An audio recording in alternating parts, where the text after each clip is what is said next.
guys, Chuck Barone here, and welcome to the weekend. This is a new thing we're going to try on the show. A lot of you guys have been asking me questions in the comments section and on askchuckbarone@gmail.com. And a lot of you guys have asked me to share some of these questions with you. And we're seeing a lot of these questions repeatedly, so we thought we would start doing a few shows with just me answering questions you guys sent in, and we'll see how it goes. Anyway, so here we go. Felix sends me a question. Hey Chuck, what is the next nail in the coffin for this economy? Well, it seems like the dominoes are starting to fall pretty fast, Felix. You got real estate prices coming down, stock market coming down, GDP coming down. There's the one thing that they're all pointing at, and I guess this would be the next domino to fall, and that's unemployment numbers. Employment has been pretty brisk. Companies have been hiring, but lately we've been seeing more and more news of companies rescinding job offers, major corporations announcing pretty big layoffs. Some companies, I saw Loan Depot basically laying off half their company. A lot of real estate companies, Ford announcing big cuts, all the tech sector companies, Wall Street banks, everybody started to announce cuts now. I think that when the unemployment numbers, and they've been rising already, the last report was the worst one we've had since last year in November. I think that as this unemployment number comes up, I think that's not only the next domino, but pretty much the last domino. There's not really much left of this economy that's functioning well right now. So watch the unemployment numbers. But we already know, Felix, that the recession is here. It's on us now. The only thing left holding this economy up at all is employment. The numbers are going to start to change pretty quick. The next question comes from Tony. Chuck, what is the effect of inflation on real estate? Well, ordinarily, inflation is usually pretty good for real estate. At least it was in the late 70s and into the 80s. During inflationary times, most people would rather own hard assets than paper assets. Typically, those are decent times for precious metals, real estate, and some of the other things that are considered hard assets. But this recession is a little bit different because we're stuck at the same time with inflation and a recession. So it's kind of going to depend on how the Fed really wants to play this. Because I've been explaining in the videos, if you've been watching, you've seen me talk about it. If they do what they have to do to fight inflation, that's going to tank the economy. If they do what they need to do to buoy the economy and pull it back up, it's going to make inflation numbers go crazy. So they really stuck with the Hobson's choice here. I think that most things ultimately revert to the mean. I think the Fed's going to do what they have to do to get this inflation down. I think that it's going to tank the economy. I think if that particular case is fighting inflation, is not going to be so great for real estate. Especially since real estate has already been so massively overinflated as it is. And again, on the show, we've talked about a lot of the reasons for this. One of the big ones being corporate buying in the real estate market, and of course, this incredibly, ridiculously stupid policy of the Fed, keeping interest rates basically near zero, resulting in mortgage rates at 3% or even less in some cases. It's going to make real estate go crazy, and it did. Congratulations, Fed. But now we're going to deflate that, and we're going to see real estate prices coming back down to earth where regular working people can afford to buy a house. So ordinarily good. In this particular case, probably not going to be so good. Irene asks, hey Chuck, what's an FU fund? Well, Irene, that's a joke that I talked about in a couple of the videos. My mentor, the smartest guy I ever knew, the genius, really, really, really smart guy, basically taught me everything I know, and what he didn't teach me taught me how to learn. One of the first lessons he taught me was to build a war chest, and he suggested $25,000. He called it his FU fund, which basically he explained as just in case you ever have to tell the boss FU. He explained to me that once you have this war chest built up, if you're living your life correctly, you should never have a problem that this $25,000 won't get you through. Whether it's medical or legal or recession, you lost your job, or anything basically of any type of emergency nature, this 25 grand would get you through. And he kind of was explaining that once you have that put away, now you can start investing in building your retirement and building your, building assets.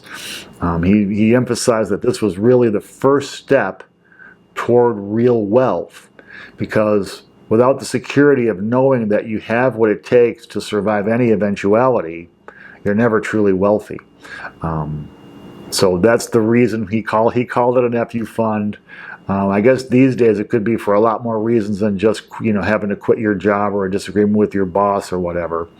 But basically, a normal person, forgive me, would call it an emergency fund or a survival fund, just to make sure that in the event of something bad happening in your life, you have the means to survive it and get through it and make sure that you'll be fine and can live your life. Grubby, my man, he asked me, Chuck, what are your thoughts on a deflationary bust? One of the smartest market guys I follow prescribes to this theory. Well, deflation is what the Fed's going to try to make happen with these rate increases. Now, when you think of deflation at its worst, think of the Great Depression in the 30s, because that's what the Great Depression was all about. Everything basically went down in value. People couldn't afford to even buy a loaf of bread.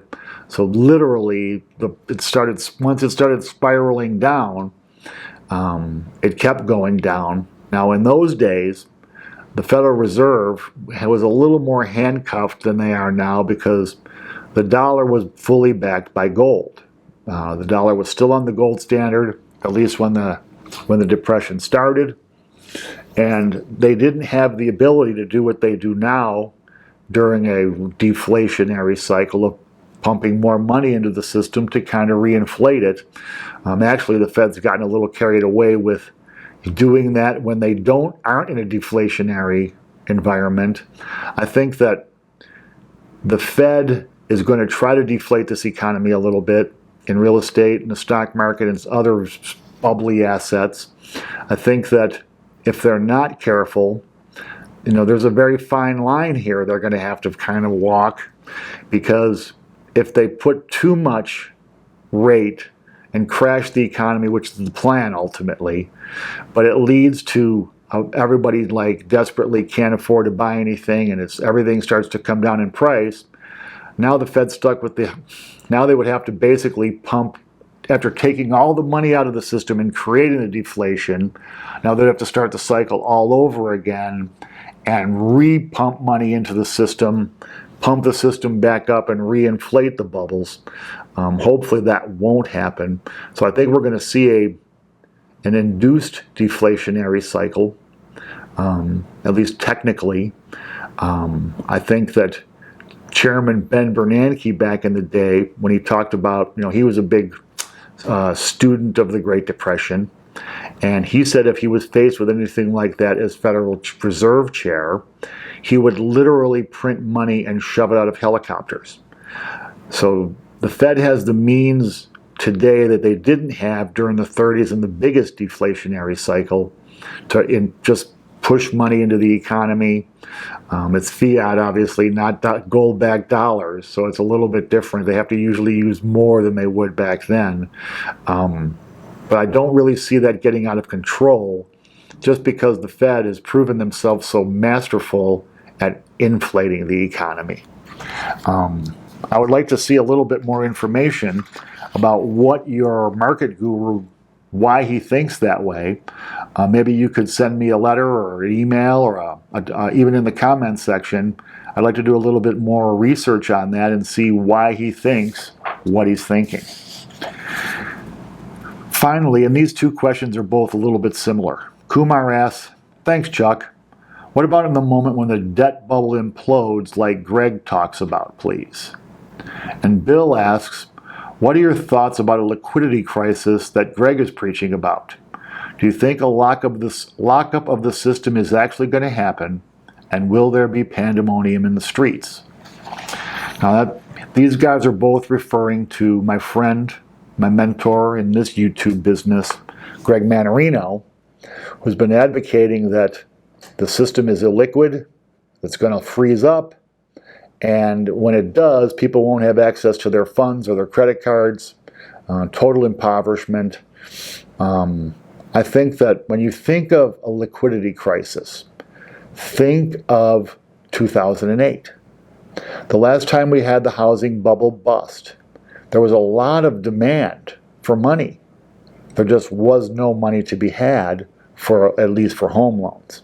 Now, it didn't go quite as far as Greg is advocating last time, where people couldn't get money from their banks, people couldn't, have access to their credit cards. I gotta say, I guess anything is possible in this environment right now, because I got to admit, I've been studying finance since the 80s, and I've never seen an environment like we're in right now. It's silly. It doesn't make sense. We've seen what's happening in China, has one of the most robust economies in the world, and they're literally locking people out of their banks. They can't get access to their own money. They're having a big real estate crisis there as well. So I guess anything's possible. If you really feel like that would be a concern of yours, where you wouldn't have access to your own money, I would suggest, if you're going to, I've been advocating to have some precious metals. I'm not an all-in kind of guy on those, but if that's a concern of yours, own precious metals and own them in the physical form so you can have that and have it stashed someplace safe. My mentor, the genius, the smartest guy, when I first started buying silver way, way back in the 80s, he was asking me why I was buying silver, and I was explaining that in the event of a dollar calamity, silver would be considered real money. And his question was, well, what good is a gold coin going to do you if all you want is a sandwich? Which made me ponder that. I just don't see people going around like they did in the ancient days, shaving pieces off and weighing pieces of gold or silver on a scale to make purchases. My mentor suggested buy a couple cases of soap, buy ivory soap. It stays forever. It's very inexpensive to own. It's pretty inexpensive to dispose of. You could just use it up if it turned out you didn't need it. And his point was that if all you wanted was a sandwich, it would be pretty easy to trade a bar of soap for a sandwich. And plus he also made a point of, in the event of that kind of calamity where precious metals now were the currency and there was no other, the dollar was gone and any other kind of currency from any country, he was talking about security for that currency. Would you feel secure walking around in the streets in that environment with gold on you or even silver on you? Which he makes a valid point. So anyway, I think that a liquidity crisis is possible for sure, especially in banking. I have my doubts about it reaching a level where you won't have access to your own funds. I think certainly banks would do everything they could to keep your credit cards active. That's big bread money for them. But I think that this debt bubble is getting dangerously big. They've really created a situation where the vast majority of the people in this country are in debt up to their eyeballs, and they're literally turned themselves into debt slaves because very little of this debt ever gets paid off. So it certainly is a possibility. Maybe, I hope that it won't get as bad as Greg predicts, more than believe it won't. But there are ways to protect yourself of that eventuality, and Greg has been explaining those things to do as well. So my advice is, if you feel like that might be a possibility, even the remotest possibility, do the things that Greg has suggested and protect yourself for that eventuality. That's all we got for this session, guys. I really appreciate you taking the time to watch the video. Continue, please, to send your questions in the comments section. Also at askchuckbarone@gmail.com, especially if the question is a little more complex, requires a little more thoughtful answer. Send those on the email rather than in the comments section. I've been a little bit slow getting to those because some of the questions are so, they really are complex. But don't be afraid to ask. And I promise, hopefully by the end of this weekend, I'll be absolutely caught up on all those questions. So continue to ask, and we'll get to those questions as quick as we can. We appreciate your support for the channel, guys. Have a great weekend, and we'll see you again on Monday. Thanks.